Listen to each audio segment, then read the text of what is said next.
ঘটে গেল ভোটের দামামা। 6 নভেম্বর বিহারে বিধানসভা নির্বাচনের প্রথম ধাপের ভোট গ্রহণ হলো। প্রথম দফায় 18টি জেলায় মোট 121টি আসনে ভোট গ্রহণ হলো। 3.75 কোটি ভোটার ভাগ্য নির্ধারণ করেছেন 1314 জন প্রার্থীর। সকাল 7টা থেকে ভোট গ্রহণ শুরু হয়, চলে সন্ধ্যে 6টা পর্যন্ত।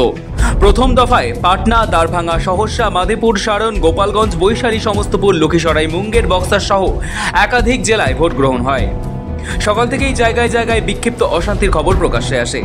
আরজেডির শক্তিঘাটি বলে পরিচিত কয়েকটি বুথে জোর করে বিদ্যুৎ পরিষেবা বন্ধ রাখার অভিযোগ ওঠে। এদিকে বিহারের উপমুখ্যমন্ত্রী তথা লক্ষ্মীসরাই কেন্দ্রের বিজেপি প্রার্থী বিজয় কুমার সিনহার কনভয়ে হামলার অভিযোগ ওঠে অজ্ঞাত পরিচয় দুষ্কৃতীদের বিরুদ্ধে। নিজের নির্বাচনী এলাকায় একটি বুথে যাওয়ার সময় বিজয়ের কনভয়ে থাকা গাড়িগুলিকে লক্ষ্য করে পাথর, গোবর ও হাওয়াই চপ্পল ছোড়ার অভিযোগ ওঠে। ঘটনাকে কেন্দ্র করে বিজেপি এবং আরজেডির মধ্যে বাকযুদ্ধ শুরু হয়। বিহারে এবার মূল লড়াই শাসক এনডিএ এবং বিজেপি বিরোধী জোট ইন্ডিয়ার বিহার সংস্করণ মহাগঠবন্ধনের মধ্যে। দেশের প্রথম রাজ্য হিসাবে বিহারে ভোটার তালিকার বিশেষ নিবিড় সংশোধন হয়েছে এবার। ঠিক তারপরই বিহারে বিধানসভা নির্বাচন শুরু।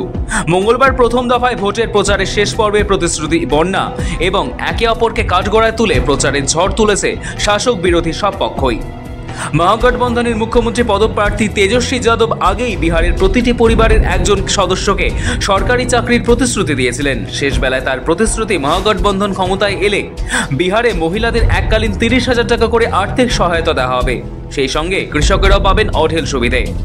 অন্যদিকে মুখ্যমন্ত্রী নীতিশ কুমারের দল জেডিইউ এবং তাদের সহযোগী বিজেপির প্রচারে সবচেয়ে বেশি গুরুত্ব পেয়েছে লালু জামানার জঙ্গলরাজ এবং গত 2 দশকে বিহারের আইন শৃঙ্খলা পরিস্থিতির উন্নতি এবং উন্নয়ন।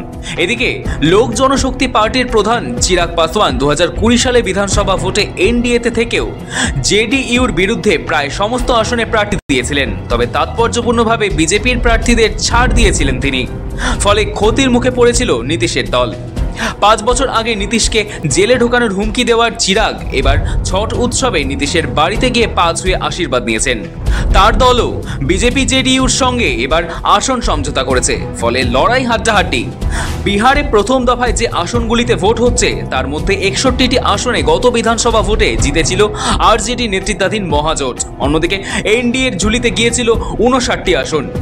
পাটনা, ভোজপুর, সারান এবং সিওয়ানে উল্লেখযোগ্যভাবে ভালো ফল করেছিল বিজেপি বিরোধী জোট। এবার মহাজোটের সেই শক্ত ঘাঁটিগুলিতে থাবা বসাতে মরিয়া এনডিএ। খয়রাতি রাজনীতির পাশাপাশি তাদের নজর মহিলা ভোটেও। এনডিএ তাদের ইস্তাহারে মহিলাদের জন্য বড়সড় প্রতিশ্রুতি দিয়েছে। নীতিশ কুমারের প্রতিশ্রুতি, এনডিএ ক্ষমতায় ফিরলে মহিলাদের স্বনির্ভরের লক্ষ্যে 2 লক্ষ টাকা পর্যন্ত আর্থিক সাহায্য করা হবে। 1 কোটি মহিলাকে লাখপতি দিদি হিসেবে গড়ে তোলার উদ্যোগ নেবে সরকার। এনডিএর পাশাপাশি এবার আরজেডিও বিশেষভাবে নজর দিয়েছে মহিলা ভোটের দিকে। একগুচ্ছ প্রতিশ্রুতি দিয়েছেন আরজেডি নেতা তেজস্বী যাদব।